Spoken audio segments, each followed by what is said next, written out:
Hey guys, welcome back to my channel. Today I have this last gas-powered Dodge Chargers out there because Dodge ended the production of these in 2023, and then after that the only Dodge Charger we can get is the Dodge Charger Daytona, which is fully EV. So it's actually like kind of shame that Dodge ended the production because these vehicles were amazing, especially with the V8 engine, but this one right over here has the 3.6 V6, but we still do get this really nice aggressive front end. We do get LED DRLs and LED headlights.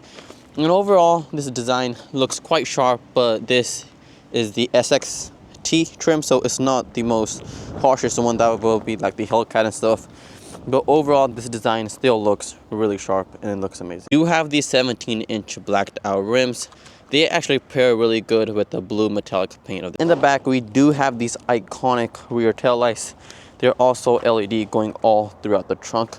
We do have real dual chrome exhaust. Powering this Dodge Charger is the 3.6 liter V6 engine, which makes 292 horsepower and 260 pound-feet of torque.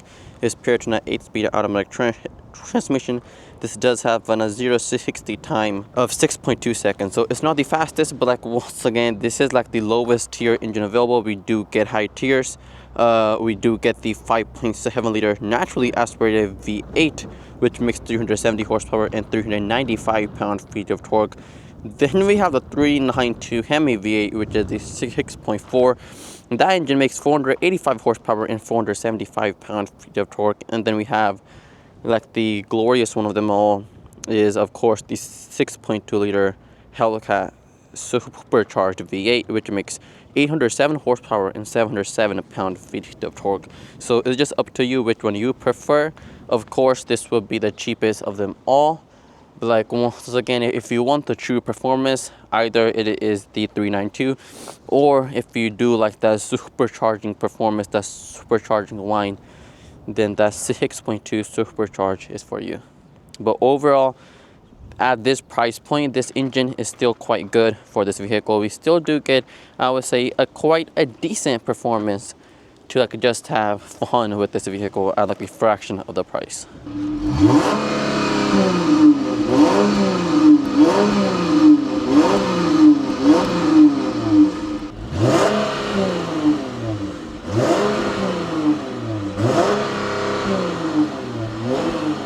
Before we move on, I would really like to thank Chevrolet of Commerce. They like currently have like really like nice deals on like different vehicles, and then they are also offering free lifetime warranty on like all new vehicles purchased. So starting with the interior of this vehicle, it's not the best of the interior, but overall the price point of this vehicle and then like the performance we get, I like really don't care about the interior that much.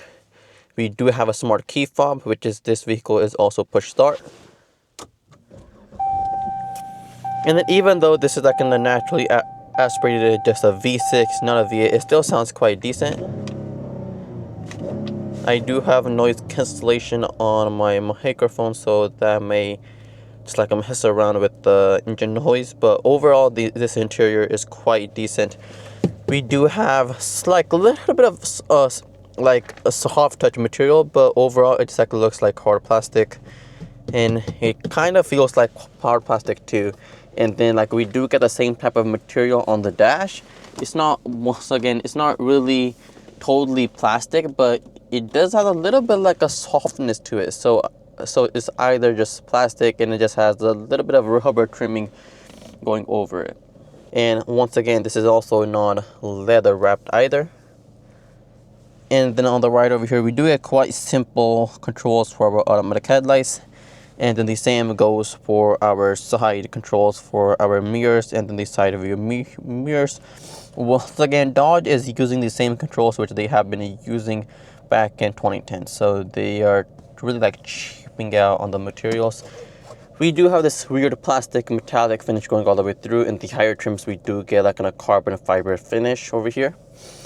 But I like really do like this heat cluster, since this vehicle is more focused, more like on like sportier version. I like really do like the analog heat cluster. It does feel really nice, really smooth. And then also like the red accents going in, and then in the middle it's actually quite customizable too. We do get different different modes, and then I can also like adjust and just like customize where I want, like the top corner. So like right now I have it in the time, I can like change it to range, so now it will turn into my fuel range. So overall, Dodge did a really good job with this gauge cluster. They didn't like made it fully digital, but they like made it at a point where it's just like a mix of both. And then like for like a sportier vehicle, I do like analog way better than compared to fully digital gauge clusters. We do have normal cruise control. We have no adaptive cruise control. It is available in the higher trims, but in the SXT, we like barely get no safety features. We have no automatic braking, no lane keep assist, and then no adaptive cruise control. And then in the middle right over here, we do get a smaller 7-inch newer Uconnect system. It does has Apple CarPlay and Android Auto. However, that Apple CarPlay and Android Auto is only USB only, so it's not wireless how we have it available in other vehicles. But overall, it's quite simple and it's quite easy to use.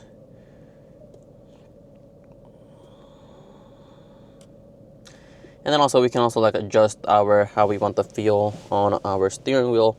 So like right now it's in comfort. I can put it into sport. It like really like make it like really stiff. We have normal, and it's a little bit like in the middle between comfort and sport. So it's just up to you. You can like adjust all of that right over here. One thing I would like to say, since this is the SXT, we like really don't have different modes for sport or that kind of stuff as we do get in our higher trims. We can also adjust our HVAC controls and all that stuff too. We do have heated steering wheel and then vented seats. And then having like vented and like heated seats in a vehicle that only costs $20K is actually quite good. And then right down below, we do get physical buttons to like adjust our infotainment system. And then as you can see right over here, we are missing the SRT pages button, which is available in the higher trims like the 392. And then the Hellcat right over here, we do get our physical buttons, which are really easy to use. We do have a dual climate system as well. And then down here below, we do have a single 12-volt lighter port, and then some more storage right over here. And then we do have this really good looking mix gear shifter. The thing I like is that Dodge did not put any electric dials, so it does give it the old school muscle car vibe. It feels really solid. And then once I'm in drive, if I want to do it into manual, I can just push it like this, and then now I can do this to go down on the gears and then go back to just on the gears. We do have 2 cup holders right over here, and then more storage right over here. We do have a 12-volt lighter port as well, and then quite a decent amount of room in the glove box, but the quality is not the greatest. We really don't have any dampening controls as we do get in other vehicles, so once I open it, it just drops right down. Do have a sunroof as well, but we don't have it power, so like the sunshade is all manual, and then I can adjust it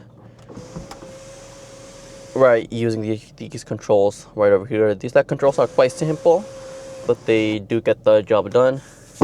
Okay guys, so starting with the rear seats in this Dodge Charger. So this driver's seat is currently in like an uncomfortable position for the driver, and then it like still does give me quite a decent amount of room. I'm 6 foot, and then I do get a really good amount of headroom as well. In the back, we still do get the same material that we got in the front, but in the back, as you can see, the quality is not really the greatest. The entire door panel does move, and I'm touching it. We do get really hard plastic right over here. We do get a simple control for our rear windows, and then we do get 2 air vents in the back, 2 USB-A's, and then also heated seats. I was actually like surprised to see heated seats in the SXT trim, because this trim is actually quite cheap, and then we still do get heated and leather wrapped seats, which is actually quite nice. And then other than that, it's actually quite basic in here. We do have this rear armrest, which opens up. It does bring 2 cup holders. And then overall, in the back, I would say this is quite good for 2 adults. They can easily fit here. And then we do get heated seats as well, which is a really nice touch for this like a vehicle at this price point. We actually have a really practical amount of storage in the rear trunk, as you can see right over here. And we do also have built-in anchoring points, so if I'm going to put on straps over here and stuff. And then we also have access to the battery and then the spare tire.